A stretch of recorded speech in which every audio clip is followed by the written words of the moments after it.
රට තුළ ඉතා ව්‍යාකූල තත්ත්වයක් ආරම්භ වී ඇති බැවින් ජනතාවට ව්‍යාපාරිකයන්ට දක්ෂසමට දැනගැනීම පිණිස මෙම වැඩසටහන ආරම්භ කිරීමටයි මා අදහස් කරන්නේ. මන්දයත් ව්‍යාපාර ප්‍රජාව ගැන ඉතා අවධානයෙන් සිටින බැවින් ඔවුන්ට වන හානි සම්බන්ධයෙන් කටයුතු කිරීම මගේ යුතුකමක්. දැනගැනීමට සැලැස්වීම මගේ යුතුකමක් කියලා මම විශ්වාස කරනවා. දැනට අප ව්‍යාපාරිකයන් සියලු දෙනාම ඊටම ඉවසුලුව තමන්ගේ රාජකාරිය ඉෂ්ට කිරීමට ප්‍රයත්න දරුවත් තින් ප්‍රතිඵලයක් නොමැති බව මට පෙනෙනවා. මන්දයත් ඒ ව්‍යාපාර ක්‍රමය රට තුළ ප්‍රචලිත වන ආකාරය අනුව ඉදිරියේදී අනාගතය ඉතාම අපහැදිලි බව ව්‍යාපාරිකයන්ගේ අනාගතය ඉතාම අපහැදිලි බව මට පෙනෙනවා. එම නිසා එම කාර්ය ඉදිරිපත් කිරීමට මා සූදානම් වනවා. අද මාතෘකාව ලෙස මම තෝරාගන්නේ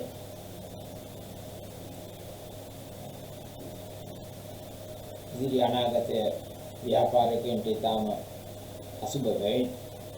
එම අනාගත වැඩසටහන සුබදායි වැඩපිළිවෙල සුබදායි පැත්තකට යොමු කරගන්නේ කෙසේදයි අප සාකච්ඡා කළ යුතු බැවින් මම සොයා බැලූ කරුණු අනුව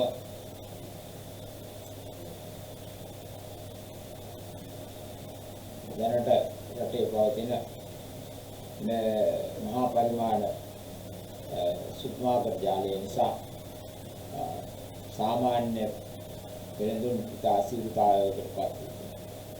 සාමාන්‍ය වෙළඳුන් යන අර්ථකථන කරන්නේ මධ්‍යම පන්තික ව්‍යාපාරිකයන් සේවකයන් දෙතුන්දෙනෙක් යොදාගෙන තමන්ගේ පවුලේ සම්බන්ධ වෙලා කරන ව්‍යාපාර. මේ ව්‍යාපාර සියල්ලටම ඉදිරි අනාගතයේදී වැඩි ගන්නක කනකවාදීමේ අවධානයකට මුණ පාන්න සිටිනවා. ඒට හේතුව දැන හෝ නැදැන ව්‍යාපාරිකයන් විසින්ම ඉහළ ව්‍යාපාරිකයන් විසින්ම කරගෙන යන වැඩපිළිවෙලේ අතුරුඵලයක්. මන්දයත් දැනට සුපර්මාකට් විශාල ප්‍රමාණයේ සුපර්මාකට් වලට දින 90ක වැනි ණය සීමාවකුත් ඒ වගේම ඉතා විශාල ලාභ ප්‍රතිශතයකුත් ලැබෙන බැවින් ඔවුන් එය සිතාමතාම අන්වෙලන්සල් හිමියන් සහ ව්‍යාපාරිකයන් දුරු කර ගැනීමේ අදහසින්ම යයිමට මම විශ්වාස කරනවා. මෙන්න මෙවැනි වැඩපිළිවෙලක් ආරම්භ කරනවා. මේ ව්‍යාපාර වලට සුපර්මාකට් වලට මාස 3ක ණය කාල සීමාව.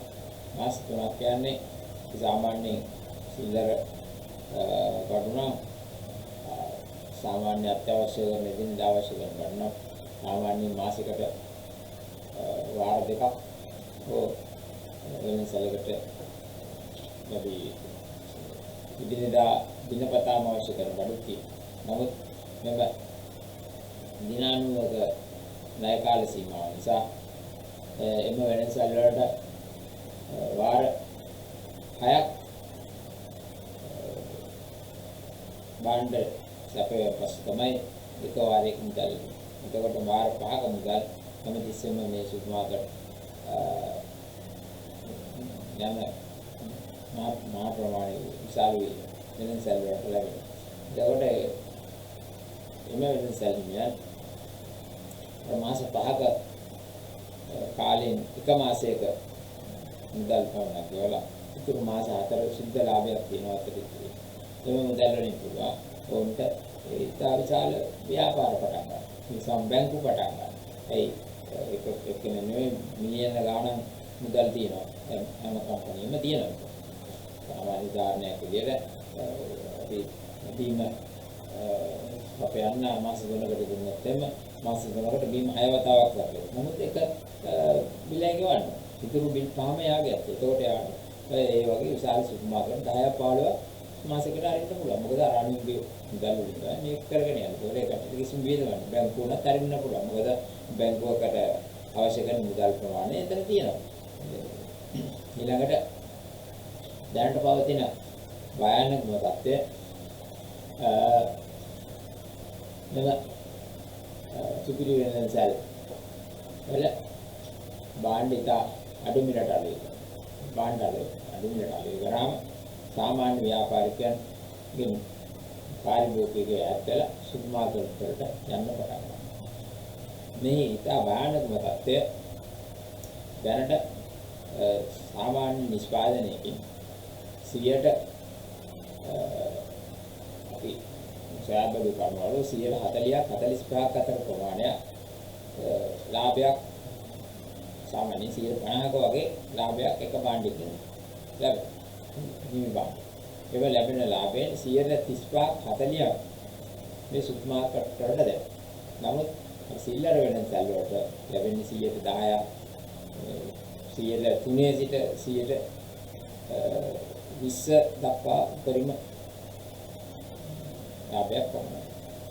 එතකොට 20 සිට 3 සිට 20 දක්වා ලැබුණා. ලාභයෙන් සාමාන්‍ය මධ්‍යම පන්තික වෙනුන්ට ව්‍යාපාර කරගෙන යන අමාරු. අන්ද ප්‍රතිශතයක් විදිහට 3යි 20යි අතර තියෙන 6ක වනි ලාභය. ඒ 6ක වනි ලාභයකින් ව්‍යාපාරයක් පවත්වාගෙන යන්න අමාරුයි. තවද උපරිම දින 14ක් වැඩි කාල ණය සීමාවක් තමයි සිල්ලර් වලින් තියෙන්නේ. නමුත් සුපර් මාකට් වලට දින 90ක වැනි කාලයක් වල දින 14ක කාලයකින් සාමාන්‍ය වෙළඳුන්ගෙන් මුදල් ටික එකතු කර ගන්නවා. නමුත් එම බාණ්ඩම සුපර් මාකට් වලට දීලා දින 90ක ණය කාලයකට ඒ කට්ටිය ලබා දෙනවා. ඒ වගේම 35 40ක් අතර ලාභයකට උන්ට දෙනවා. එතකොට එකම රටේ එකම ජනතාවකට තමයි බාණ්ඩ අලෙවි කරන්නේ. එතකොට මේ බාණ්ඩ අලෙවි කරනකොට ජනතාව තින්නේ කරනවා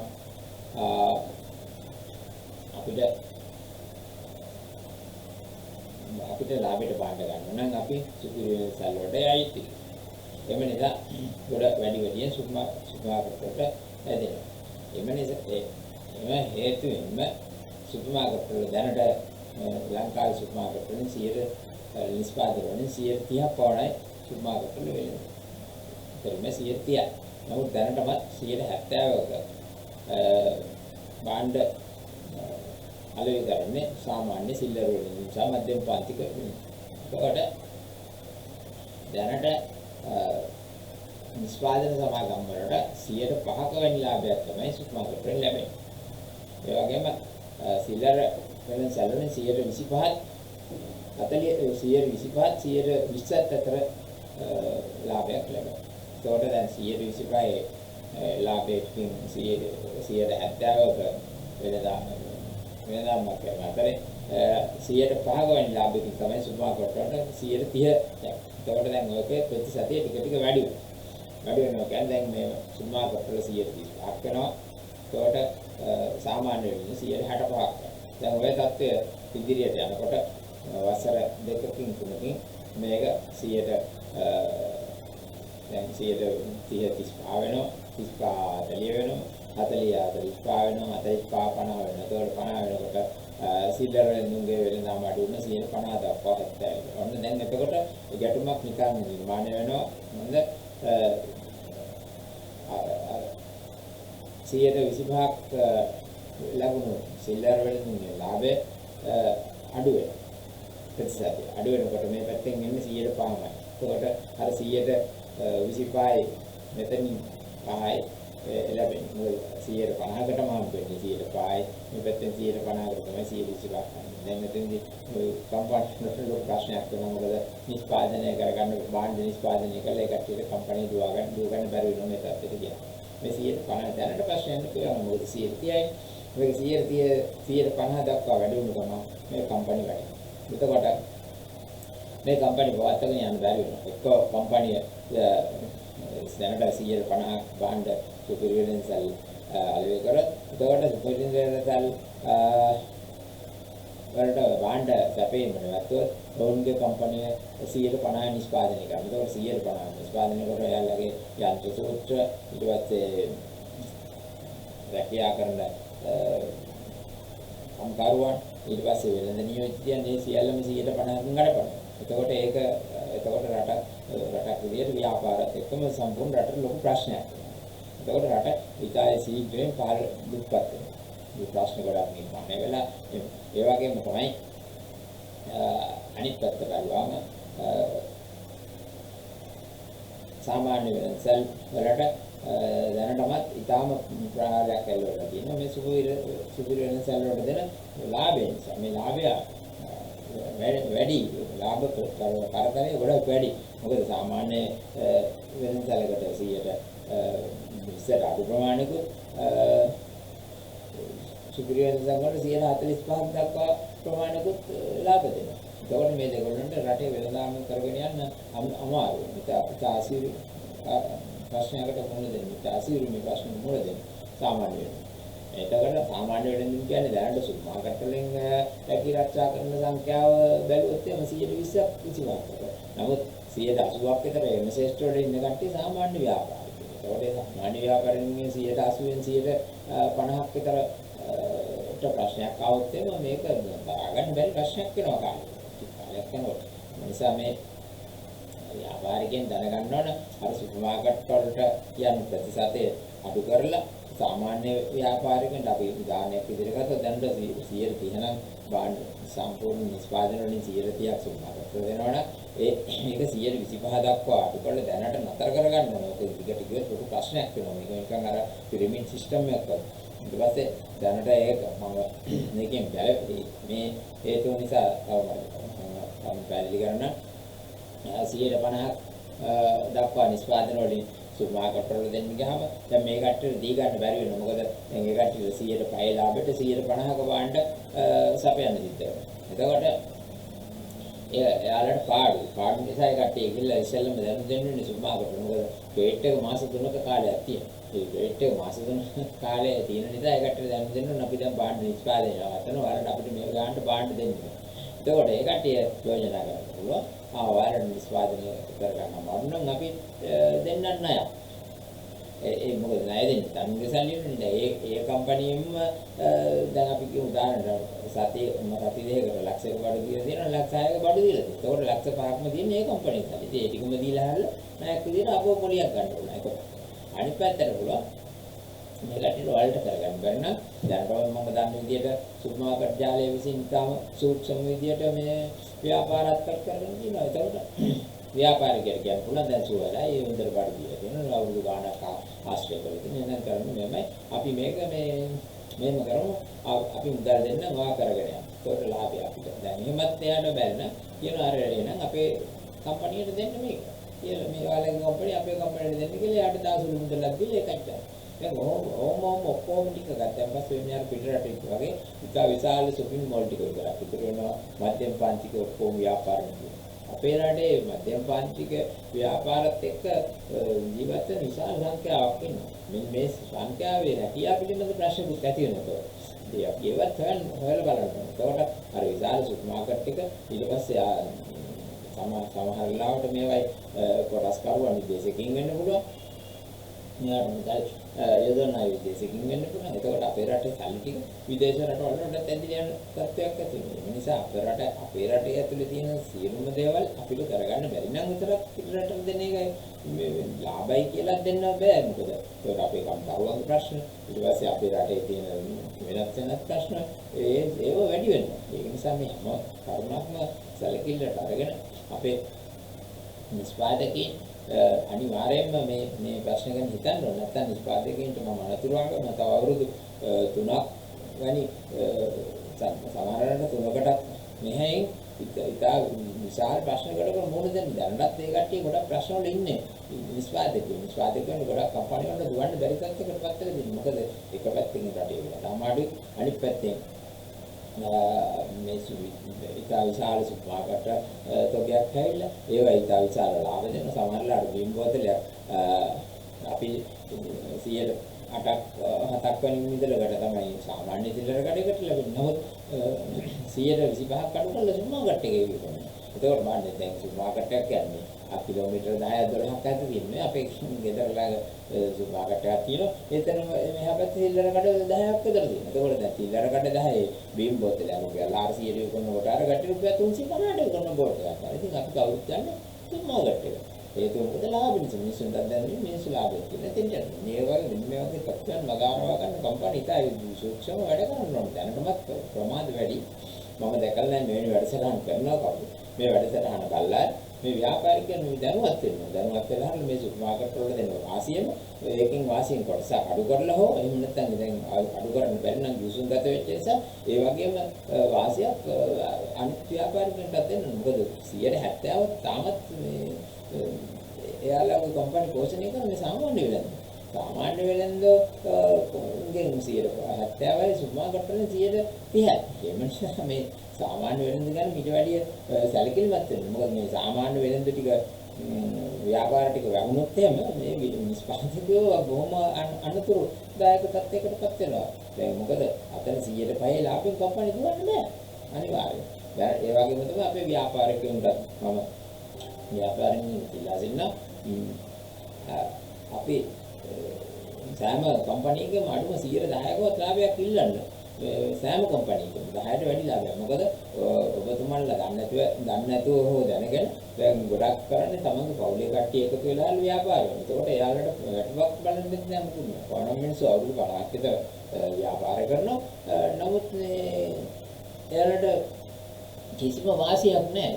ඔවුන්ගේ දැන් ගමන දෙමාපිය ව්‍යාපාර කරනවා පුතුන්ට බාර දෙනවා. ඒ දෙමාපිය හැමදාම අසරණයි. අර පුතුන් දෙන දෙයක් ටිකක් කාලා අයිනකටල බලන් ඉඳලා වයසට ගියාම එන්නේ ව්‍යාපාරිකයෙක් වුණා උඩ තනන්න දාවත් වෙනවා. අවුරුදු 55ක් 60ක් යනකොට ව්‍යාපාරයෙන් සමුගන්න විශ්‍රාම ගන්න තත්ත්වයට ඕන් පැමිණෙන්න ඕන. මොකද එතකොට විශ්‍රාමිකයෙක් විදියට දැනට රුපියල් ලක්ෂයකට වැඩිපුරක් තියෙන විශ්‍රාම වැඩිපුර. නැත්තම් මේ රටේ ජීවත් වෙනවා. එවැනි වාතාවරණය සකසා ගැනීමට ව්‍යාපාරිකයන් විදියට තමන් වග බලා ගන්න. අනිත් මේ පාරිභෝගිකය තරහ පෙළන්න නැතුව පාරිභෝගිකයට සාමසලකමින් එහෙමනම් අපි කරන්න ඕන අපි නිෂ්පාදකයන්ගෙන් ඉල්ලන්න ඕන අපිට අඩුම 10% සිට 120 දක්වා ලාභයක් 25ක දක්වා ලාභයක් ඉල්ලන්න. ඉල්ලලාරලා එන්නේ මම පැහැදිලි කරලා දෙන්න. සෑම භාණ්ඩ එකකම සිල්ලරට විකුණන සෑම භාණ්ඩ එකකම 10%ක පිළිවෙලක් යනවා. 10%ක් යනවා සේවක පණ්ඩන, ලයිට් බිල්, කඩකුලිය, වෙනත් බදු, සහන ආධාර ඒ සියලුම වලට එම දවසක උදාහරණයක් විදිහට ගත්තොත් 10 රුපියල් ලක්ෂයක වෙනදාමක් තියෙනවා රුපියල් 10000ක වියදමක් යනවා ඒ ලක්ෂය ලාච්චුවට. ඒකට රුපියල් 90000යි.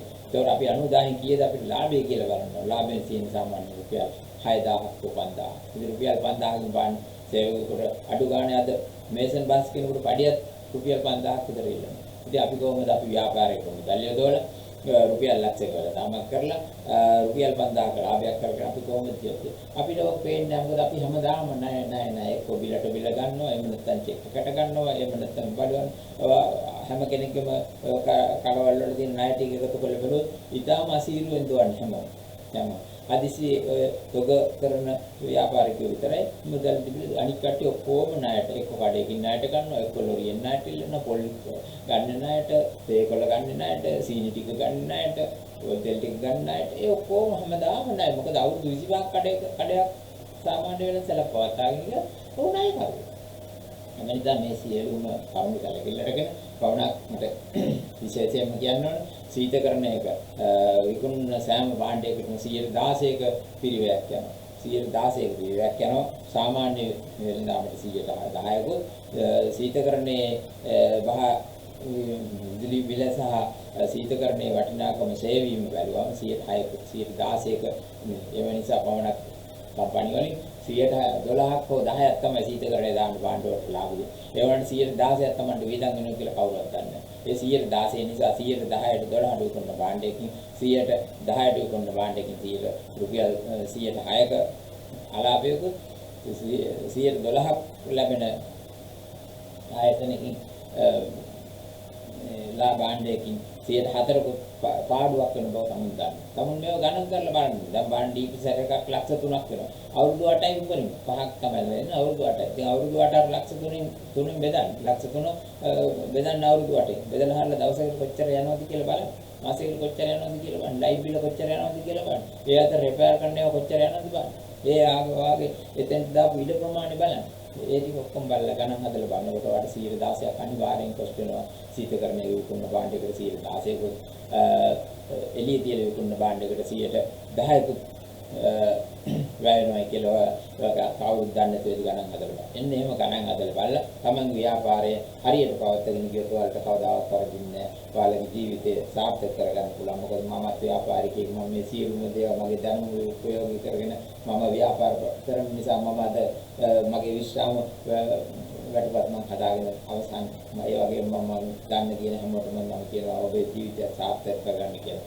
මොකද මේ බහුජාතික සමාගම් ඒ වගේම රටේ ඉන්න දක්ෂයි කියලා හිතන උපාධිධාරීන් ඒ වගේ ව්‍යාපාර කල්පනාකරුන් විදියට ගන්න පුතා විශාල දක්ෂයි කියලා හිතන සියලුම දෙනා එකතු වෙලා කාගෙත් උපදෙස් අරගෙන ඔය ලොකු ව්‍යාපාර විතරයි ගොඩනගන්න බෑ. නමුත් එක සිල්ලර වෙලෙන්දෙකුට මේ මම කියපු කරුණු ටික කියලා තියෙනවද නැහැ. ඔයාගේ ජීවිතය සාර්ථක කරගන්න මෙන්න අපේ කම්පැනිෙන් වාඩි ඉන්ෂුරන්ස් එකක් දාලා දින අවුරුදු 55කින් ලැබෙන රුපියල් අඩු ගානේ මාසෙක රුපියල් 100ක ඉන්ෂුරන්ස් එකක් දාලා තියෙන එක කම්පැනිකින් නෑ. ඒ මොකද ඒ මිනිස්සු ගැන හිතන්නේ නැහැ කවුරුත් ගන්න. එවනම් මේ ප්‍රසිද්ධ කම්පැනි වලට පුළුවන් ආරයිට් මෙන්න ඔයාලගෙන් බඩු ගන්න මම ඔයාලට මාසෙක රුපියල් 100ක ඉන්ෂුරන්ස් එකක් දාලා තියෙනවා. එතකොට ඔයාලට අවුරුදු 60 දී මේක ගන්න පුළුවන්. එතකොට ඔයාලට මෙන්න මෙච්චර ලක්ෂ ගාණක් වෙනවා. අන්න එහෙම වැඩ පිළිවෙල හදන්න ඕනේ. එහෙම සාර්ථක වැඩ පිළිවෙල නැහැ අපේ රටේ. අපේ රටේ එහෙම ඒ කියන්නේ දැන් අපි හිතන දිස්ත්‍රික්ක 25 දී දිස්ත්‍රික්ක 25 හොඳම 25 දෙනා තමයි මේ කළමනාකරණයට අරගෙන තියෙන මේ කම්පැනි. හැම විශාල කම්පැනි එකම ගන්න. ඒතකොට එක කම්පැනියකින් අපිට දැන් අපි නිකන් උදාහරණයක් විදිහට ඔබන්න කොච්චර විශාල කම්පැනි කීයක් තියෙනවද ලංකාවේ? මේ සබන් කම්පැනි තියෙනවා. ඊට පස්සේ ඔය රෙදි හොදන කුඩු වර්ග තියෙන කම්පැනි තියෙනවා. ඊට පස්සේ බිම් වර්ග තියෙන කම්පැනි තියෙනවා. ඊළඟට හැම එක්කෙනාගේම නම් කම්පැනි තියෙනවා. ඉතින් නමුත් අර වෙනම ව්‍යාපාරයක් විදිහට රක්තන් සමාගම් වලින් විතරයි ඇවිල්ලා මිනිස්සු ඉන්ෂුරන්ස් එකක් දෙන්නේ. ඒ මන්නේ මේ කම්පැනි වලින් මිනිස්සුන්ට ඒ කට්ටිය ගන්න භාණ්ඩ වල හැටියට අඩු ගන්න 100ට එකක මේ 100ට එකකවත් මේ රක්ෂණ සමාගමකට දාන්න ඕනේ මේ කට්ටිය දැනුවත්. මොකද ලංකාවේ ව්‍යාපාර කරන දැනුවත් නැති මිනිස්සු. ඒ දැනුම තියෙන මිනිස්සු ඉන්නේ ව්‍යාපාර හසුරවන්නේ. ඒතකොට ඒ හසුරුන හස්තයට පුළුවන් මේ වගේ වැඩසටහනක් පටන් ගන්න. දැන්වත් පටන් ගන්න පුළුවන්. අඩුම මාසයකට 100ට එකක උදාහරණයක් විදිහට ගත්තොත් ලක්ෂයක බඩු ගත්ත මිනිහෙකුට රුපියල් 100ක ඉන්ෂුරන්ස් එකක් දාන්න පුළුවන්. ඒ කම්පැනිය. එයා රෙජිස්ටර් කරන දවසටම එයාගේ ඉන්ෂුරන්ස් එක ආරම්භ කරනවා. ආරම්භ කරලන්න ඔයාට අවුරුදු 55 මෙන්න මෙච්චර ගණන් ගන්න පුළුවන්. ඔයා ලෙඩ වුණොත් මෙන්න මේ වගේ ගණන් කොට ගන්න පුළුවන්. ඒක ඉන්ෂුරන්ස් කම්පැනිත් එක්ක කතා කරලා දැනුවත් කරනවා. මොකද මේ සාමාන්‍ය මිනිස්සු දැනුවත් නැහැ. ඒකට මේ කම්පැනි වලට වගකීමක් තියෙනවා. මොකද මේ කම්පැනි ජීවත් වෙන්නේ සාමාන්‍ය වෙලෙන්දුන්. සාමාන්‍ය වෙලෙන්දුන්ගෙන් ජීවත් වෙන කම්පැනියන් නම් මේ සාමාන්‍ය වෙලෙන්ද බලා ගන්න ඕනේ. මේ සාමාන්‍ය වෙලෙන්දට දැනුම නැති නිසා තමයි මේ සාමාන්‍ය වෙලෙන්ද වෙලා තියෙන්නේ. දැන් ඒ කට්ටිය උපාධිධාරී ඊට පස්සේ අවුරුදු ගණන් කෝස් කරලා පිටරටවල ගිහිල්ලා ඒ ඉගෙනගෙන ඇවිල්ලා ඒ තමයි ව්‍යාපාරික විශාල ව්‍යාපාරික ඒ කම්පැනි වල බලන්න කොච්චර දක්ෂ නිලධාරීන් ඉන්නවද කියලා.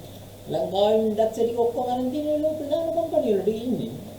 කලබල කරන ඉල්වද ගණන් කාර්යකාරී කී දෙනෙක් වෙනවද බලන්න. එක කම්පැනියකින් නිකන් හිතලා බලන්න අර සුඛෝපභෝගී කාර් වලින් හැවිලා කඩවලට ඇවිල්ලා මේ දැක්කම මේ මහතුරු නිකන් හිටිනුක වගේ නෝනලා. ඒ තරම් ලස්සනට කට්ටිය ඇවිල්ලා මේ අර කරෝල කැලේ විකුණන මේ බීඩිය විකුණන බුලත් ඉර විකුණන මේ මිනිස්සුන් හම්බ කරන එක තමයි ඒ කට්ටිය අර සුඛෝපභෝගී සම්පෙන්දින්නේ. ඒතකොට එහෙමනම් ඒ කට්ටිය යුතුයකම තියෙන පෙරලා අර බුලත් ඉර විකුණන කරෝල කැලේ විකුණන ඊට පස්සේ පොලේ පලාමිටිය විකුණන මිනිහාගේ අනාගතය ගැන හිතන්න. ඒ ඉන්ෂුරන්ස් දෙන්න. මේ වෙනම සල්ලි ඉල්ලලා ඉන්ෂුරන්ස් දාන්න නෙමෙයි.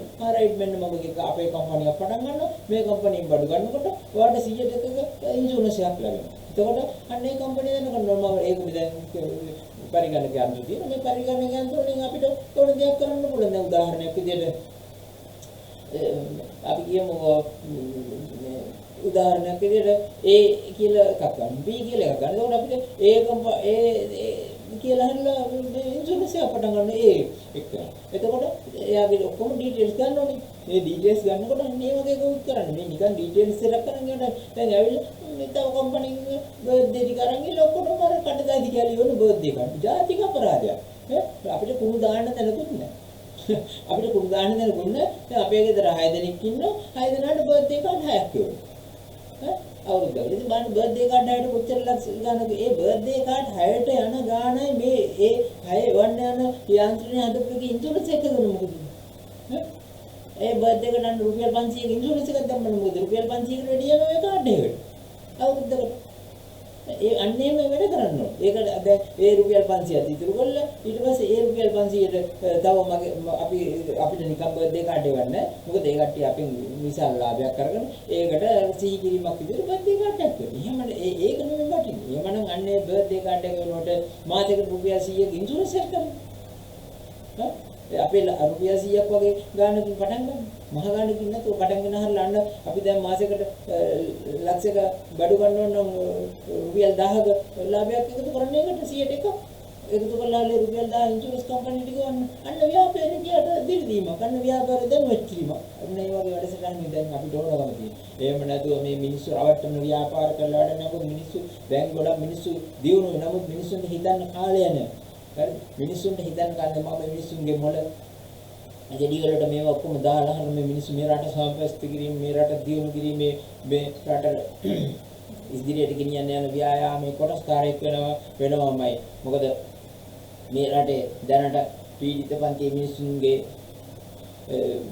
මිනිස්සු පාලනය කරනවා ඒ වගේම සෑම මිනිහෙකුටම දැනුම තියෙනවා ඒ දැනුම Tamanට ලබා දෙන්න ක්‍රමයක් නැතුව කියනවා දැනට අපි ආශිර්වාද කරන මේ YouTube වගේ ආයතන තියෙනවා ඊට Facebook වගේ ආයතන අන්න ඒ වගේ ඒවයින් අපිට මේ රට මේ ලෝකෙම දියුණු කරන්න පුළුවන් මොකද මේ අපි හැම දෙයකටම පාවිච්චි කරන්නේ මේ ධනමාධ්‍ය පාවිච්චි කරන්නේ අපි හැම දෙයකටම මේ යුද්ධයටයි ඊට පස්සේ අපි හැමදාම අර ගෙදරක මිනිහෙක් මරන එක පෙන්වන්නයි තව ගෙදරක හොරකම් කරන එක පෙන්වන්නයි තව ගෙදරක පවුල අර මිනිහත් අනිත් මිනිහත් එක්ක යාළු වෙන එක පෙන්වන්නයි තමයි මේ ටෙලි නාට්‍ය ඒ වගේ දේවල් වලින් එවනේ මිනිස්සුන්ට යහපත් දේවල් මේ යහපත් දේවල් උගන්වන්න යහපත් වැඩසටහන් හදන්න කියලා මම මේ ජනමාධ්‍ය වලින් ඉල්ලා සිටිනවා මොකද මම බලන මමත් YouTube නාලිකාවක් පවත්වාගෙන යන පුද්ගලෙක් මොකද මගේ YouTube නාලිකාවේ මම කවදාවත් අසත් දෙයක් සමාජයට අහිත කර කිසිම දෙයක් පෙන්වන්නේ නැහැ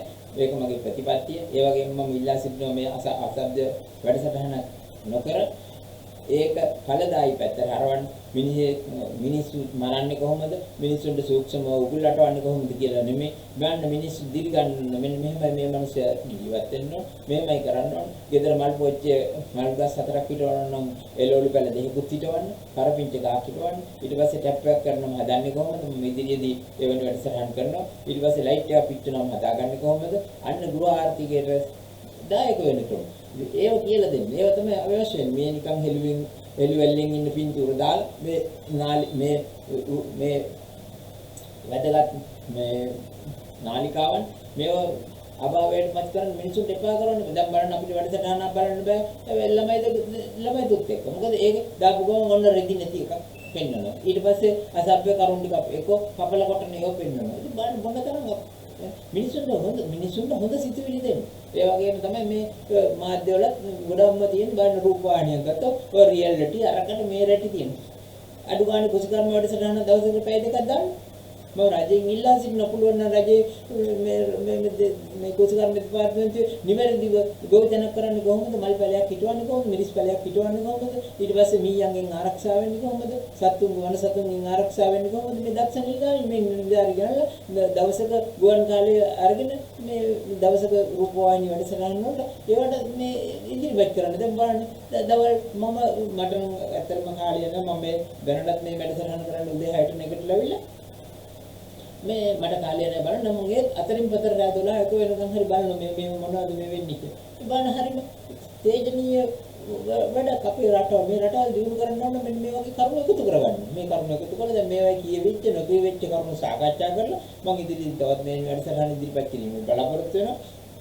මගේ වැඩසටහන මෙතනින් දීර්ඝ වැඩසටහනක් කරගෙන මම අදහස් කරන්නේ මේ වැඩසටහන නරඹලා ඔබේ ජීවිතය සාර්ථක කරගන්න යම් කිසි රුකුලක් ලැබුණා නම් ඒ මගේ ජයග්‍රහණය, ඒ මගේ සතුට.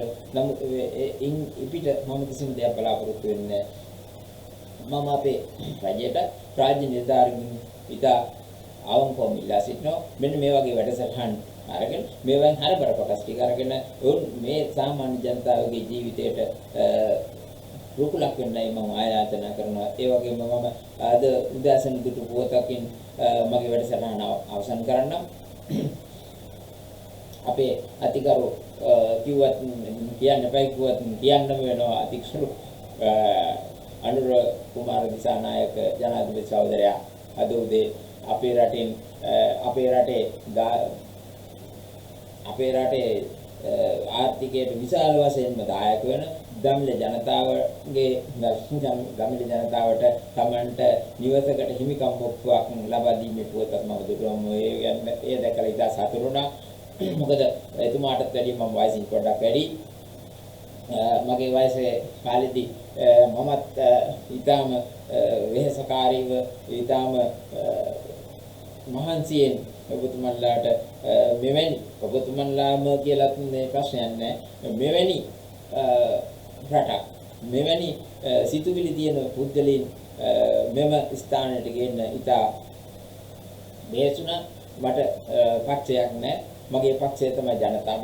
මම ජනතාව වෙනුවෙන් තමයි හැමදාම මම දේශපාලනය කරන්න කැමති නැහැ. මම දේශපාලනයට එන්න කැමතිත් නැහැ. මම ජනතාව වෙනුවෙන් මේ රට වෙනුවෙන් මම මේ ඔබට සහයෝගයක් විදියට තමයි මේ වැඩසටහන හැමදේම ඉදිරිපත් කරන්නේ. මම හැම වැඩසටහනම වෙලගස්සන්නේ මේ රටේ සංවර්ධනය, රටේ උන්නතිය සඳහා පීඩිත පන්ති මිනිසුන්ට වෙන අසාධාරණයට එරෙහි නොවි සාධාරණය ලබා ගැනීමට ලබා දීමේ ප්‍රයත්නයකයි මම සිටින්නේ. මොකද එරෙහි වුණත් විවේචනයට ලක් වෙනවා. ඒක නිසා එරෙහි නොවි සාමාන්‍ය ජනතාවට කිසිවෙකුටත් එරෙහි නොවි සාමාන්‍ය ජනතාවට ප්‍රතිලාභ ලබා දීමේ කර්තව්‍යයකයි මම නිරත වෙ සිටින්නේ. මගේ වැඩසටහන රබල ඔබ යම් කිසි ප්‍රගතියක් ලබාගෙන ඒයි මගේ සතුට. ලස්සන රටක් ලස්සන හෙටක් ප්‍රාර්ථනා කරමින් අදට මගේ වැඩසටහන නිමා කිරීමට මම සූදානම් වන්නේ